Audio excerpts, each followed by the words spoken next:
The morning sun slipped quietly through the curtains, painting the small room with a golden glow. Anna stirred in her bed, her alarm buzzing faintly on the wooden table beside her. She reached out, silenced it, and lay there for a moment, staring at the ceiling.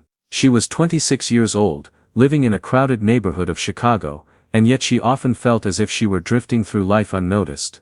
Her days blended into each other: wake up, go to work at the bookstore, return home, scroll through her phone and sleep. Nothing special, nothing exciting. Just days rolling by, one after another. That morning, however, something felt different. Anna could not explain it, but the sunlight seemed brighter, the air softer. She shook the thought away, and got dressed quickly. On her way out, she grabbed the old backpack she had used since college, the straps frayed but still strong. The streets were already alive, buses hissed as they stopped, children ran to school with half-tied shoelaces, and shopkeepers pulled open their shutters. Anna walked quickly, earbuds in, listening to a slow song. She liked music that matched her mood, gentle, steady and safe. At the corner of Maple Street, she noticed an old man setting up a small stall. He looked to be in his 70s, with a bent back but bright eyes. On his wooden table, instead of fruits or clothes, he carefully arranged a pile of handwritten notes. Curiosity slowed Anna's steps. She pulled out one earbud. "What are you selling?" she asked hesitantly. The old man smiled, showing deep wrinkles that seemed carved from years of laughter. "Not selling, my dear, giving. These are little gifts for today." Anna tilted her head. "Gifts? They look like pieces of paper." "Sometimes," he said softly, "the smallest paper can carry the heaviest treasure." He handed her one folded note. "Take it, no charge." Anna hesitated, then accepted it. The paper was warm from his hands. She unfolded it and read, "Today is not just another day, it is the chance you were waiting for." Something in her chest shifted. The words were simple, but they touched a part of her she had almost forgotten. The part that once believed in possibilities. She looked up to thank the man, but a bus honked loudly and people rushed between them. When the street cleared, the stall was gone, as if it had never been there. Only the paper in her hand proved it had happened. At the bookstore, Anna kept thinking about the note. She was usually quiet at work, stacking novels, ringing up customers, answering politely, but that day, she found herself smiling at strangers, recommending books more enthusiastically, and humming under her breath. Her co-worker Daniel raised an eyebrow. "What's got you so cheerful today?" Anna laughed nervously. "I don't know, maybe I just realized today is more than it seems." Daniel shrugged but smiled back. "Whatever it is, keep it. This place needs more sunshine." Hours later, when her shift ended, Anna walked home slowly. She passed the park, where children laughed on the swings and parents chatted on benches. She had walked this way countless times before, but today she noticed details she usually ignored: the bright red of a balloon tied to a stroller, the smell of roasted peanuts from a cart, the way the setting sun painted the sky pink and orange. Sitting on a bench, she pulled the note from her pocket again. Its edges were now soft from being folded and unfolded all day. She wondered about the old man. Who was he? Why did he give away these papers? Did everyone get the same message, or was hers special? As if in answer, a voice spoke beside her. "Beautiful evening, isn't it?" Anna turned. A young man, perhaps around her age, sat down at the far end of the bench. He wore a worn leather jacket, and carried a sketchbook on his lap. He was already busy drawing the sky, his pencil moving quickly. "Yes," Anna said quietly. "It feels different somehow." He looked up briefly and smiled. "Every sky is different, we just don't always notice." Anna blinked, surprised at his words. It was almost like the note in her hand had spoken again through him. She watched him sketch, the lines forming a rough but passionate picture of the sunset. "Are you an artist?" she asked. "Trying to be," he replied with a small laugh. "I call myself Michael. I carry this sketchbook everywhere, because today could always be the day I capture something worth remembering." Anna hesitated, then unfolded the paper, and showed him. "Someone gave me this today.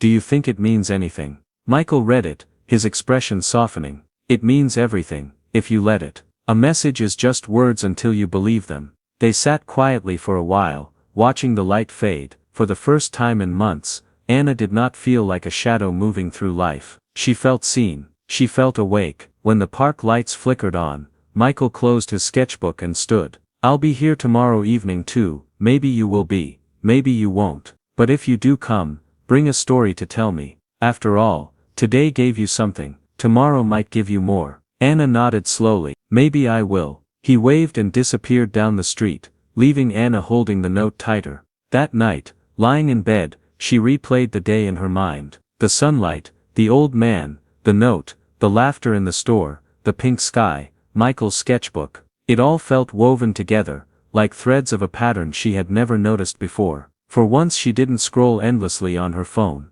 Instead she placed the note on her nightstand, whispering to herself, tomorrow is not promised, but today was a gift. She closed her eyes with a peaceful smile. The next morning, her alarm rang again, but this time, Anna rose quickly, almost excited. She didn't know what the day would bring, but she knew it would matter. As she packed her bag, she slipped the folded paper inside. She was ready to see what new treasure today might offer.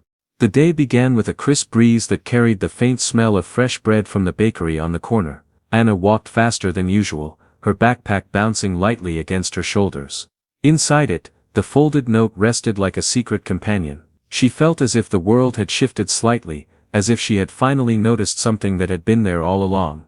At the bookstore things unfolded as they usually did, customers browsing, the soft sound of pages turning, the bell above the door ringing each time someone entered. Yet Anna found herself paying closer attention. She noticed a little boy struggling to reach a book on the high shelf, and stepped over quickly to help. Here you go, she said warmly, handing him the brightly colored storybook. His face lit up and he whispered, thank you. That tiny smile stayed with her for hours. During lunch break, Daniel leaned on the counter beside her, munching on chips.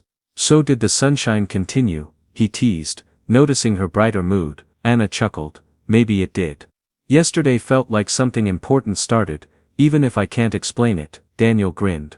Careful Anna, you're starting to sound like one of those self-help books we sell. She laughed but the words didn't bother her. Maybe she was starting to believe that even the smallest moments mattered. After her shift, Anna hurried to the park. She found the same bench under the fading sky, and sure enough Michael was there, sketchbook in hand. He looked up as she approached. Ah, you came back, he said, his smile easy and genuine. I said I might, she replied, settling beside him. You asked me for a story. I'm not sure I have one. Everyone has a story, Michael said simply. The trick is believing it's worth telling. Anna thought for a moment, then she began. My father passed away when I was a teenager. My mom worked long hours to take care of me and my younger brother. I thought that once I finished school, things would get better, that life would open up. But somehow I ended up in this routine that feels safe but small. Sometimes I feel invisible. She stopped embarrassed. Sorry, that's not really a story, more like a complaint. Michael shook his head. No, that's a story. It's your truth, and you're here now, telling it. That matters. He flipped his sketchbook around to show her a page. He had drawn a woman standing at the edge of a path, sunlight breaking through clouds ahead. This is what I see when I hear you. Someone at the start of something new. Anna stared at the drawing. The lines were rough but the feeling was powerful. She felt a warmth spread through her chest. I don't even know what I'm starting, she admitted. Maybe you don't need to know yet, Michael said. Maybe today is enough. They talked until the park lights flickered on. Michael told her about his own struggles, how he had once studied engineering because his family expected it, but he had abandoned it to chase art, even though it meant disappointment and uncertainty. I realized, he said, that living someone else's plan wasn't really living, so I chose today instead of waiting for some perfect tomorrow. His words echoed in her mind as she walked home. That night she wrote in a small notebook she had not touched in years. Today was worth remembering. Maybe every day can be. The following week, Anna found herself returning to the park every evening. Some days Michael was already sketching when she arrived, other days she was first waiting eagerly for his appearance. They shared stories, laughter and quiet silences. Slowly, she began to notice herself changing. At work she smiled more. At home she cooked new recipes instead of eating instant noodles. She even signed up for a local writing workshop, something she had always wanted to try but never dared. One evening, Anna arrived at the bench carrying her notebook. You said everyone has a story, she told Michael, opening it carefully. I think I want to try writing mine. Michael's eyes lit up. That's wonderful, read me something. Her hands trembled slightly, but she began. The gift of today is that it waits for no one. It's already here, already alive, and if we don't see it, it will pass us by like strangers on a crowded street. Michael clapped softly. That's beautiful, you have a voice, Anna. Don't hide it, She felt her cheeks flush. "I'm not sure anyone would want to read what I write." "I want to," he said firmly. "Start with that." Over the next days Anna wrote more small reflections, descriptions of the park, her feelings about the bookstore. Each evening she shared them with Michael, and he encouraged her gently, sometimes sketching alongside her words. They began to dream together of making a little book, combining her writing with his drawings. The idea felt impossible, but also thrilling. One chilly evening, as autumn leaves crunched underfoot, Michael arrived with a folded paper. He handed it to her with a grin. "Found this on the ground, thought of you." Anna unfolded it. The handwriting was the same as the old man's. The note read, "Happiness is not in tomorrow's promise, it is in today's choice." Her breath caught. This is from the same man I met before. How could it be here?" Michael shrugged, his smile thoughtful. "Maybe he wanted you to see it again, or maybe life just knew you needed the reminder." Anna looked at the words, then at Michael, then back at the fading sky. For the first time she felt as if she was no longer drifting. She was moving slowly but surely, towards something real. As the weeks passed, Anna and Michael grew closer. They shared jokes, small adventures and dreams. They worked together on their little project, filling pages with her stories and his drawings. The bookstore became more than just work, it became a source of inspiration, a place where she observed people and gathered ideas. Daniel teased her less and encouraged her more, noticing her newfound energy, but not everything was easy. Some days, Anna doubted herself. She worried about failure, about wasting time, about dreaming too big. One night, she confessed to Michael, "What if I'm just fooling myself? What if none of this means anything?" Michael leaned back on the bench gazing at the stars. "Then you've still lived more fully than you did before. You've laughed more, noticed more, felt more. Isn't that enough?" His words settled deep inside her, calming the storm of doubt. She realized that the gift of today wasn't about success or recognition, it was about being alive, truly alive, in the present moment. As the air grew colder and the holidays approached, Anna decorated her room with small lights and kept writing. Each morning she carried the two notes, the first one about today being the chance she was waiting for, and the second about happiness being today's choice. Together they reminded her to look up, to see, to breathe, and she knew without a doubt that her story was only beginning. Winter settled over the city, wrapping the streets in a quiet hush. Snowflakes drifted lazily, covering rooftops and sidewalks in a soft white blanket. The bookstore became busier as people searched for gifts, and Anna found herself recommending novels with genuine enthusiasm. She had changed. People noticed, customers lingered longer to chat, Daniel relied on her more, and even her manager commented, "You've brought a new energy here." But while the world outside glittered with holiday lights, Anna carried a growing worry in her chest. Michael hadn't appeared at the park for several days. Each evening she waited on the bench, her notebook in hand, her heart heavy with questions. Was he all right? Had he left without telling her? The thought stung. On the fourth night, just as Anna was about to give up, she heard footsteps crunching in the snow. Michael appeared, scarf wrapped around his neck, sketchbook tucked under his arm. Relief flooded her. "Where have you been?" she asked, her voice sharper than she intended. He sat down beside her, his smile subdued. "I'm sorry, Anna. I had to take care of some things." She studied him. His eyes looked tired, shadowed. "Are you okay?" Michael hesitated. "I've been feeling off, doctor's appointments, tests, nothing I want to worry you with." Her heart tightened. "Michael," he lifted a hand gently, "please, don't let today be swallowed by fear. I just needed some time." Anna looked at him, torn between worry and the note's wisdom echoing in her mind. Happiness is in today's choice. She took a deep breath and nodded. "All right, then let's just sit here. Today." He smiled softly, and they watched the snow fall together in silence. Days passed, and Michael returned to the park more regularly, though Anna noticed his laughter was sometimes edged with weariness. Still, they kept writing and drawing, filling their shared project with hope.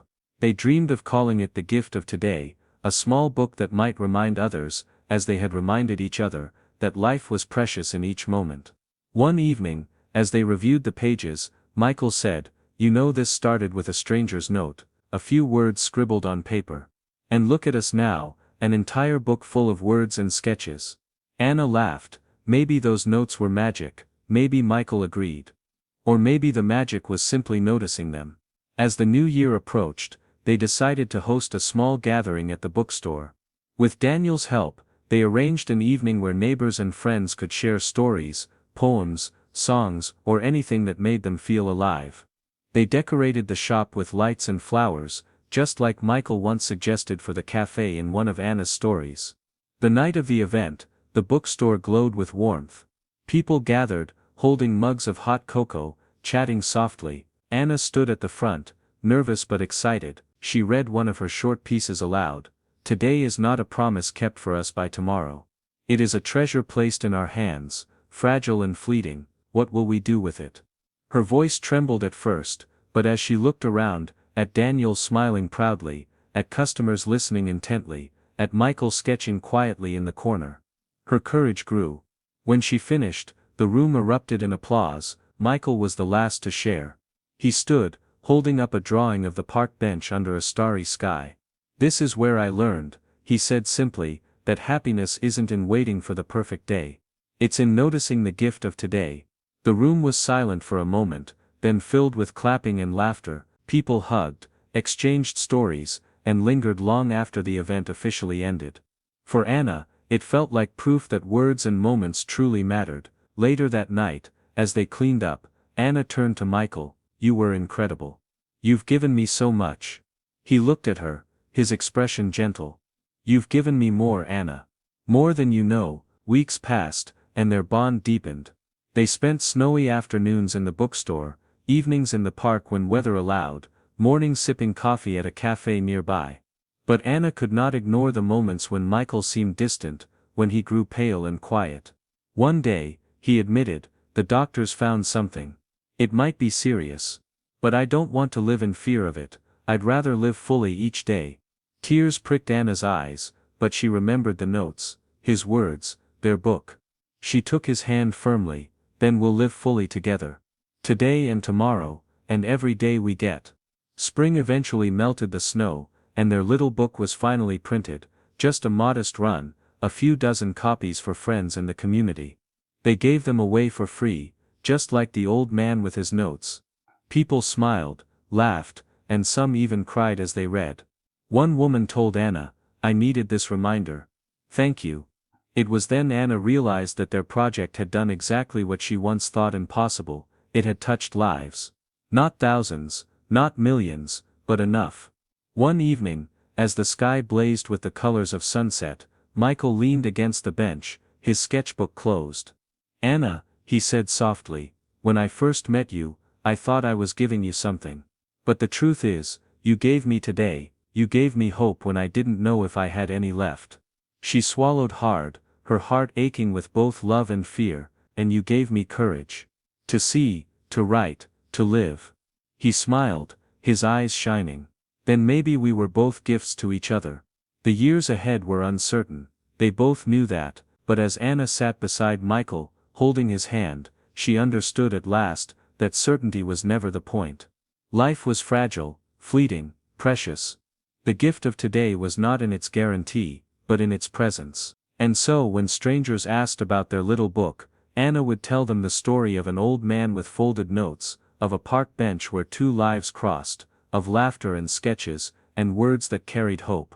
She would tell them how each day, no matter how ordinary, could become extraordinary, if only we chose to see it.